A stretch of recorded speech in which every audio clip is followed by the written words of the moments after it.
Hi, this is Dr. Coffman with Optimize Chiropractic. I love gardening, and so today I want to share some tips with you on how to warm up the body, get the body ready for gardening, and then some different tips on how to strengthen the body and prepare the body to garden into your later years of life. One of the issues that we often see with someone that's trying to get back into gardening, back into activities, is a common thing that we see with a lot of injuries is if you don't use it, you lose it. So what happens here in Ohio is winter comes, we don't move for 3, 4, 5, 6 months, we decrease that activity, then spring comes, summer comes, and we want to start moving and being active, and we think our body's ready to do all the things that we were doing 6 months ago. However, again, the body works off that principle of if we don't use it, we lose it. And we don't lose it all the way, but we can decrease that strength. That strength can start to go away, that mobility can start to go away, and even that motor control, that ability to do certain movements can start to decrease as well. So what we want to do is we want to strengthen the body. We want to work on that coordination. We want to work on that motor control, and we want to prepare the body before we go out in the garden or into whatever activity we're doing. So here are a couple tips that I like to do, some different movements that I like to do before going out and gardening, just to warm my body up before I do the movements. So the first one that we're going to go over is the cat-cow movement. This is a very popular movement. You've probably seen it in yoga, in all types of different activities, but it's a good way to warm up the spine. Now, when I'm doing cat-cows, one of the things that I like to do is really just focus more on the movement and less on holding the stretch at the end, because that stretch isn't really going to warm us up. It's just going to stretch. So for the cat-cow, you're going to be on all fours, having the nice 90-degree angle with the arms, with the hips, and you're going to do a cat-cow. You're just going to arch that back, let the head come down, and then come back up. And of course, if that stretch feels good, feel free to hold it for a couple seconds. But I like to just get 10 of these in before starting. Just again, to get the body used to the motion, get the body used to the movement, and prepare the body to get off the ground and on the ground. The next thing I like to do is to just sit on up and do what I call wall angels, what a lot of people call wall angels, and you're just gonna bring the arms to 90. You're gonna squeeze those shoulder blades together. You're just going up and down. There's a lot of reaching and gardening. So what are we gonna do? We're gonna warm up by reaching. Just reaching up. Do about 10 of these. The goal isn't fatigue, it's not to tire the body up, it's to warm it up. So go till you're warm. Once you feel some blood pumping in those muscles, the muscles are feeling good, then you're good to go. Then I like to just start with 10 little shoulder circles, go in front, and then go backwards.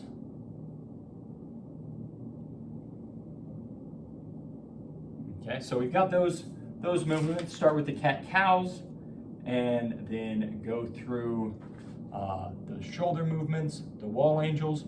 And then another one that I like to do, a little bit more of an advanced movement. You're going to be back on the all fours. You're going to let the butt come down a little bit. You're going to let one arm go forward, and with that other arm, you're just going to reach through and look through. Then you're going to do the opposite side. And again, just working on that mobility and warming up the spine. You're probably not picking any tomatoes like this, but it's a good way to warm up the spine. And I like to do just about 10 of those. Okay. So that's what I try to do. I try to do a variation of that every night, but that's definitely something I do before I garden, just to warm up the body. A lot of times when we hold a position for a long period of time, it desensitizes the little sensors in our muscles, our tendons, that tells our brain where the position of our arms, our limbs, our hands, everything is. So what we want to do is we want to do this warm up before we garden, And then we want to do it after as well, especially if you're holding one position for a long period of time.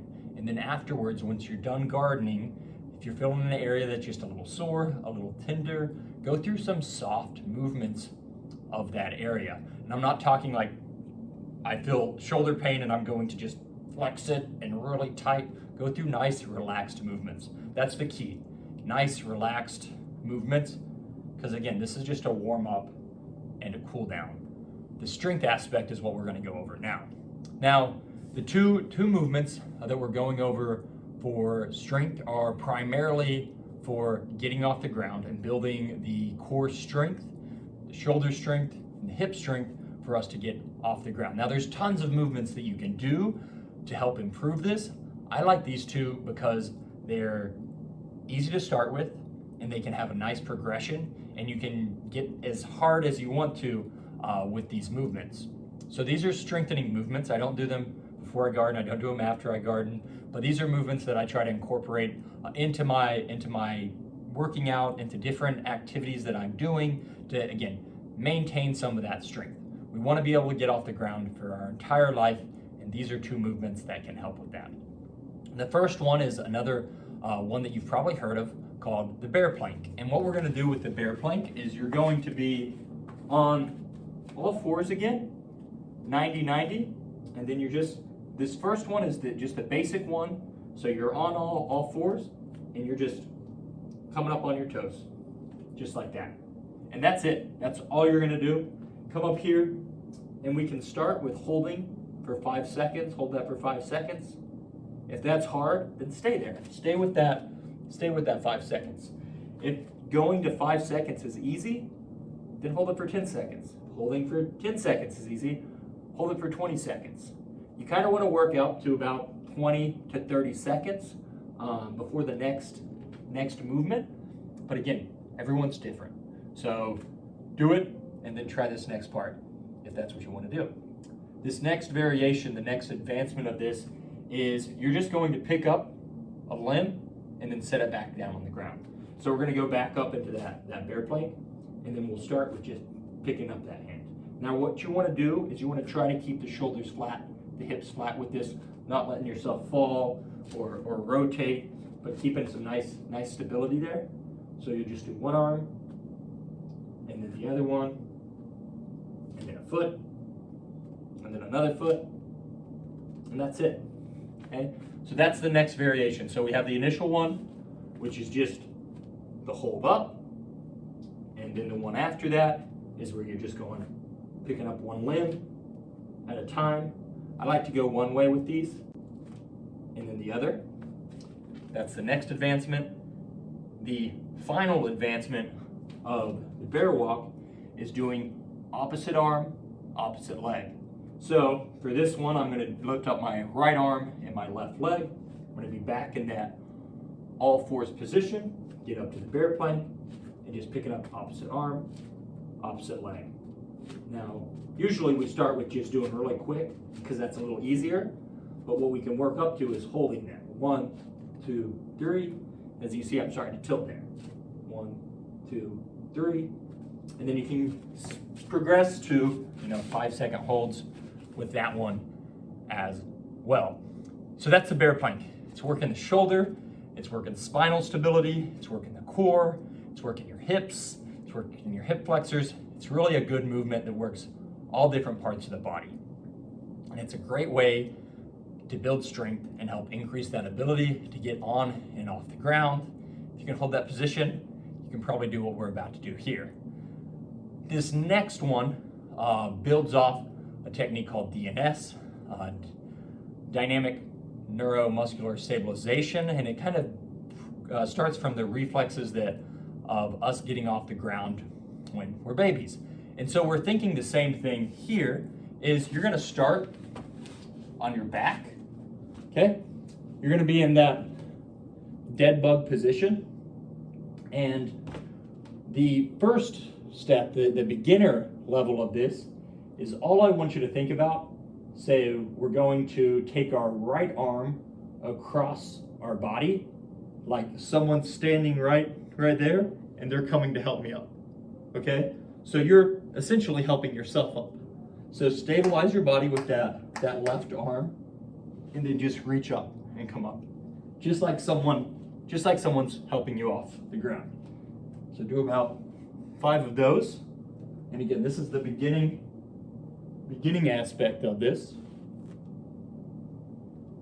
Just coming up and reaching. Okay? So that's the beginner aspect. Once you feel like, oh, that's good, I'm comfortable with that, then we'll go into the all fours.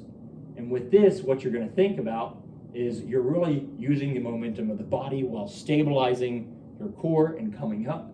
So if I'm going to my left, I'm going to drop that left hip, and I'm going to come up like that. Okay? So again, dropping that left hip, come across like that. So if you imagine your body is an X, and you've got your shoulder in your hip, or your shoulder in your knee, that's the line that you're moving in. So again, you're on your back, drop that hip, and come up. For the other side, it's going to be the same thing. Just dropping that hip and coming up. Let's show that from the other side. So for the right side, right here. For the left side, right here. Okay? And again, just a good movement to do to start working on getting off the ground and getting out. So we went over warm up, went over cool down. There's 2 strengthening exercises. These are all just good ways to prepare the body and then keep that muscular strength so that we can continue to do what we're doing throughout life. So I hope you enjoyed this video. If you have any questions, shoot me an email at Dr. Coffman, Coffman, at optimizecolumbus.com, and we'd be happy to answer any questions that you have. Hope you have a great night.